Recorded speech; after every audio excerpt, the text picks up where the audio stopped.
They are fueled by a ring rivalry that began generations ago. Mexico, Puerto Rico.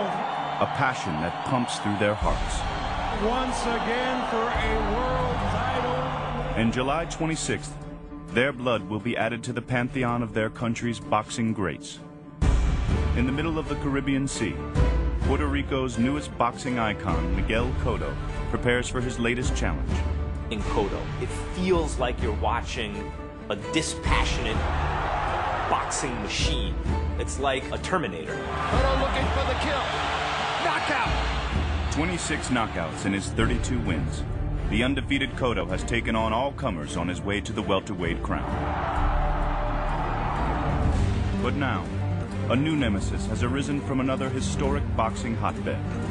A relentless brawler from Mexico, Antonio Margarito.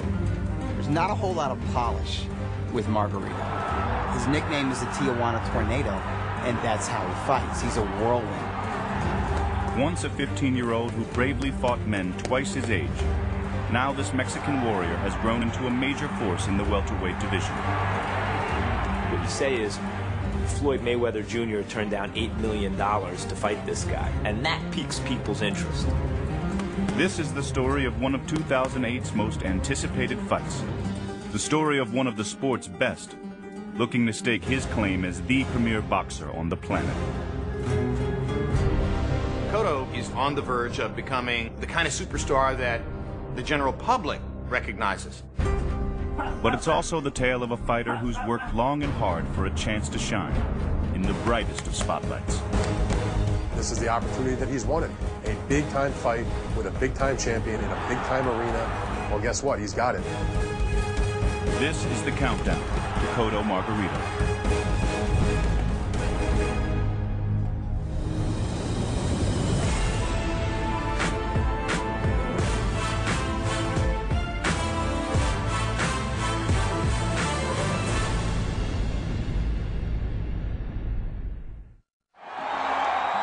In boxing, April 12, 2008 was a night that pointed towards the future. Defend yourselves at all times. Miguel Cotto and Antonio Margarito fighting separate opponents back-to-back in Atlantic City.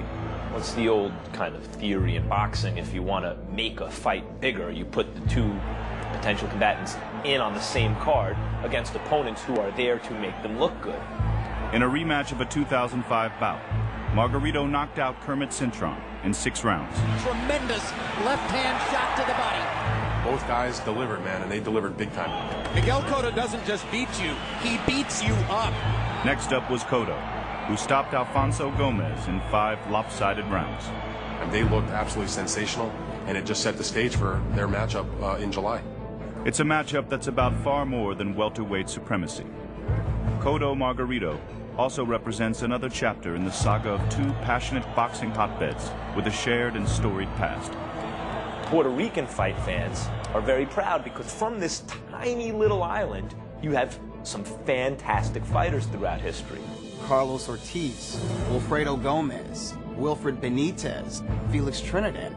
You look at Mexico's history, you have Salvador Sanchez, Julio Cesar Chavez, Marco Antonio Barrera, and Eric Morales. They have a lot of Hall of Famers between them. The Mexico-Puerto Rico rivalry is the most intense boxing rivalry between any 2 nations. The rivalry has produced many classic ring battles over the years. Wilfredo Gomez versus Carlos Zarate in 1978. Gomez versus Salvador Sanchez in 1981. The list of unforgettable matchups goes on.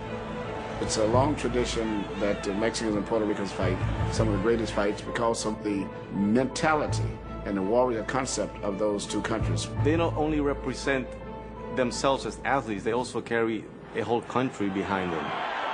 The difference in terms of what Mexico and Puerto Rico demand of their fighters is, in Puerto Rico, you're allowed to box a little bit more. Cotto showed against Mosley that he can box, and that does not alienate Puerto Rican fight fans. Generally speaking, you see a Mexican in the ring, he's going to be coming straight ahead.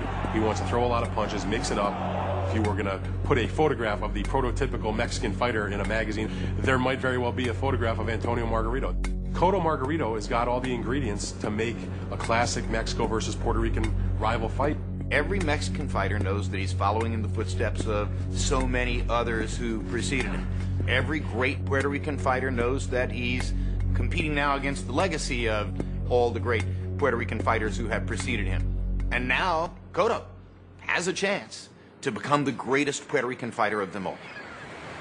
20 miles south of the picturesque coastline of San Juan, Puerto Rico, lies the small town of Caguas. As the sun rises to begin the Caribbean morning, one of boxing's best fighters is already on a local road.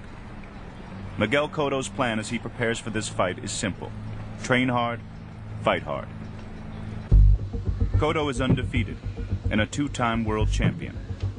His dedication to the craft, though, began long before he turned professional in 2001.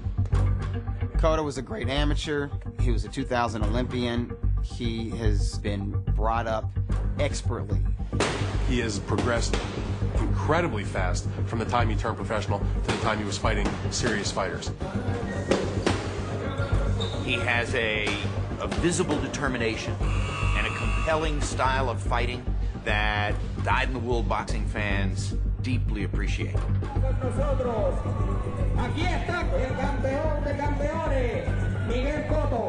Nowhere is he more appreciated than at home.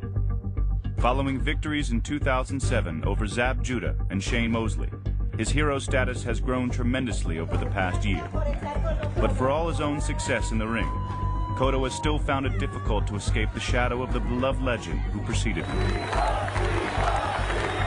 Trinidad is a tough act to follow in terms of generating the kind of love among the boxing public. I can see why people want to love Trinidad more. He has a natural warmth that communicates to all Puerto Ricans all at once. And Miguel, by contrast, seems on the surface almost taciturn and remote. Cotto's personality is extremely straightforward and serious. And that's the perception everyone has, a very serious guy. Doesn't smile much, but he's completely the opposite when he's away from the boxing. Miguel's a shy person, you know. He's a very shy person. He smiles, but you have to know him. He's always making jokes, making some weird things, planning some things to do to you. Given his public image, it would certainly surprise those who think they know Cotto that life within his inner circle is anything but reserved. En verdad, la broma de nosotros es al extremo. No todo el mundo puede soportar eso. Solamente nosotros que nos conocemos, pues bromeamos así. No, créeme que la pasamos súper bien. It's an adventure every day here. Tú no sabes quién te va a hacer algo. Entonces tú tienes que estar a la atención de que quién va a venir. It's always an adventure in that house with those guys. You never know what's going to happen. Each day. Okay, man, yeah. You have to be ready. You have to have two eyes in your bag because they're going to do something to you. The environment his friends provide for him is an important part of his success in the ring. I didn't try to talk about boxing, you know, because it's my job. They keep my mind out of the boxing team the whole day, you know? Yeah, we know that we keep him, you know, relaxed. We keep him chill. And, you know, the good thing that he can trust us. You love me? Love you too. Love you too. 3,300 miles away in East Los Angeles, storm warnings have been frequent this summer as the fighter they call the Tijuana Tornado trains for the biggest fight of his career. It's been a long journey for Mexico's Antonio Margarito, who was actually born in nearby Torrance, California. Mi madre me dijo que cuando yo tenía la edad de 2 años me llevó para Tijuana y pues yo ahí crecí, ¿no? Ahí crecí, inclusive todavía vivo en Tijuana. Margarito was working class. He did not grow up with a lot of money. He came from a big family, a hard-working family, but they lived in a part of Tijuana that is very rough. People like to say that Tijuana's El Norte is one of the roughest neighborhoods in the Western world. You cannot go there without being at least a little bit startled at the degree to which the third world portrays itself. I know there are